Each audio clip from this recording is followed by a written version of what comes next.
Sir चतुर्थ श्रेणी की कट ऑफ कितनी जाएगी? दो बातें यहाँ बोलूँगा बेटा। ये सवाल आप लोगों ने बहुत बार पूछ लिया है और इस सवाल का जवाब तुम्हें कहीं से ढूंढने की आवश्यकता भी नहीं होनी चाहिए। तुमने पेपर दे दिया, हो रहा है तो बेटर है, नहीं हो रहा तो बेटर है, क्योंकि आपको होने के बाद भी फोर्थ ग्रेड में नहीं रहना। तो अगली भर्ती जो भी आपको लगता है उसको पकड़ना है। और यदि नहीं हो रहा तो आपको ये सोचना भी नहीं चाहिए कि मेरिट कितनी नीचे आ जाएगी, कितनी ऊंची चली जाएगी। इनसे कोई फर्क नहीं पड़ता, ये केवल एक जंजाल सा है। आप 20 वीडियो 50 वीडियो इसके ऊपर देख लोगे फिर भी सांत्वना नहीं मिलेगी। जिस दिन जब तक रिजल्ट सीट में आपका नंबर नहीं आएगा तब तक इस चीज का स्थायी समाधान नहीं है। तो प्लीज इन चीजों के चक्कर में कभी मत पड़ो। फिर भी मैंने आपको नवंबर में एक टेलीग्राम के ऊपर एक पोस्ट डाली थी और उसमें क्लियरली मैंने डाला था, मैं अभी देख के बता दूं आपको कि क्या मैंने अनुमान लगाया था, लगभग वो रहेगा। फिर भी आप क्यों सोचते हो कि सर वही रहेगा, लेकिन अनुमान था एक सेकंड देखो नवंबर का। हाँ, जैसे मैंने उसमें बताया था नवंबर का कि जनरल की जो मेरिट कट ऑफ है वो लगभग 74 से 76%।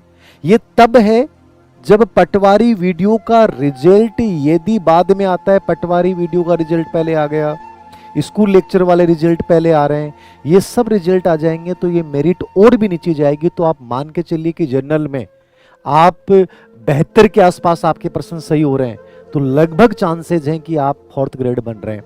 यही ओबीसी की अपन बात करें तो ओबीसी में लगभग ये मान के चलिए कि 68+ % आपके सही हो रहे हैं, तो लगभग आपके चांस हैं, लगभग मान के चलिए चांस है। और कम वाले बच्चों को भी उम्मीद रखनी चाहिए। ईडब्ल्यूएस में यही लगभग 66 से 68 के बीच में जिसके परसेंट सही बैठ रहे हैं उसके चांस हैं। ऐसे एमबीसी में यही 64 से 66 के बीच में यदि आपके परसेंट बैठ रहे हैं तो आपके लगभग चांस है कि आप फोर्थ ग्रेड बन जाओगे। एससी एसटी में लगभग 61 से 63 64 के बीच में यदि आप जा रहे हैं तो लगभग चांस है। यही एसटी का रेशियो है।